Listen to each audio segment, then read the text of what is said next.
नमस्कार, आप देख रहे हैं एवन हरियाणा और मैं आपके साथ हूं पल्लवी रविंद्र सिंह। और आज हमारे साथ मौजूद हैं वार्ड नंबर 12 की प्रत्याशी सुमनलता मित्तल। तो आइए इनसे बात करते हैं और जानते हैं कि क्या कुछ नया रहा राजनीति में। जी, पहले तो बहुत बहुत स्वागत है आपका एवन हरियाणा। Thank you ma'am.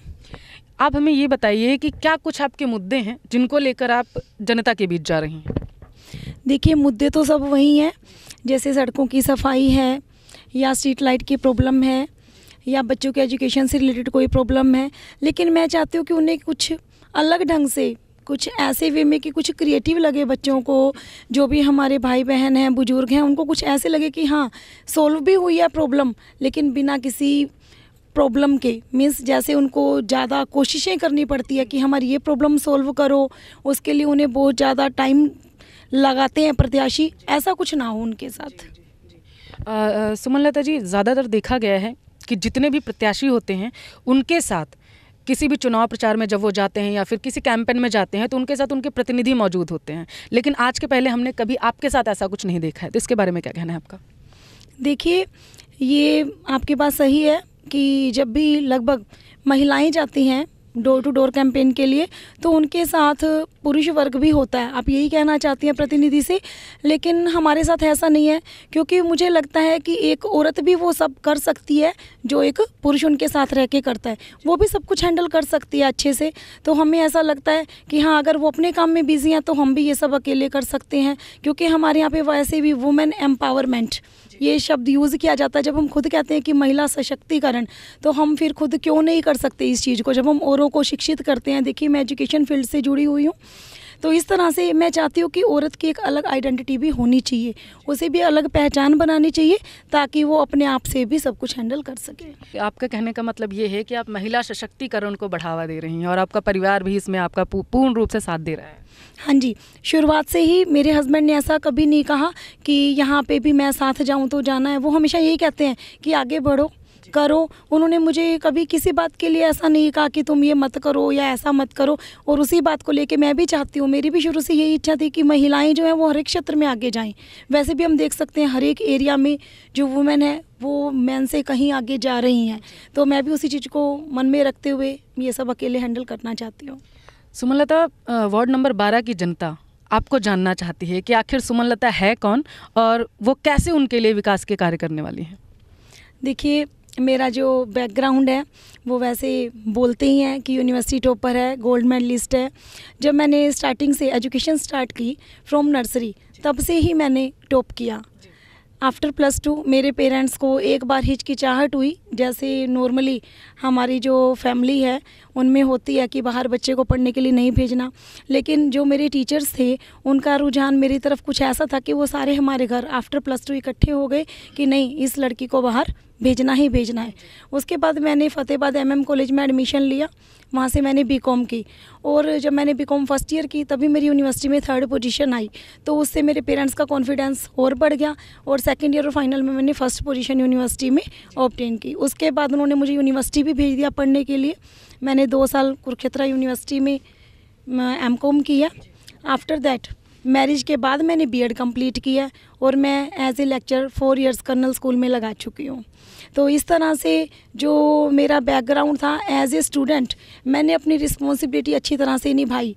जब हम एज ए स्टूडेंट स्टडी करते हैं तो पेरेंट्स यही चाहते हैं हमसे कि यही उनकी होप होती है कि हम गुड मार्क्स लें, उनका नाम रोशन करें। मैंने वो पूरा किया।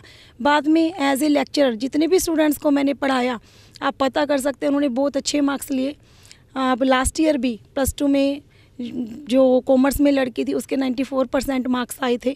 इस तरह से मैंने अपनी तरफ से अपनी उस रिस्पॉन्सिबिलिटी को भी बहुत अच्छी तरह से निभाया। और अब मैं ये चाहती हूँ कि अगर जनता मुझे इस पोस्ट के लायक समझती है और वो मुझे इसके लिए इलेक्ट करती है तो मैं अपनी ये रिस्पॉन्सिबिलिटी भी अच्छी तरह से निभाऊँ।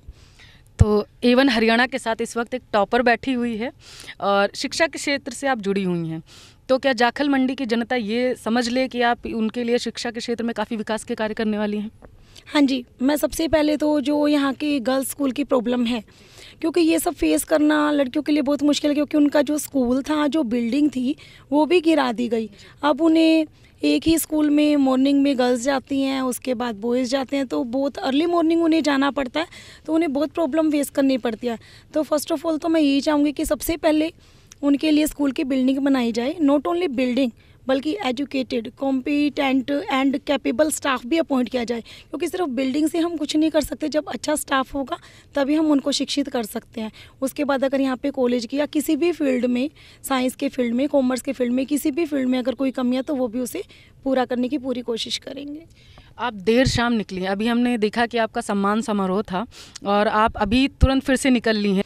हाँ जी, मेरा जो मेन मुद्दा है वो यही है कि जो भी जाखल के वासियों की समस्याएं हैं, प्रॉब्लम्स हैं, वो मुझसे शेयर करें ताकि उन्हें जल्दी से जल्दी सोल्व किया जा सके। क्योंकि जब भी एक कैंडिडेट को इस पोस्ट के लिए इलेक्ट किया जाता है तो उसका मेन मुद्दा ही ये होता है कि जो जनता है वो उससे यही आशा रखती हैं कि उनकी जो भी समस्याएं हैं वो हमारा ये कैंडिडेट सोल्व करेगा, तभी वो अपने इस वोट का यूज़ करते हैं ताकि हम इसे चुनें और वो हमारी समस्याओं को हल करे।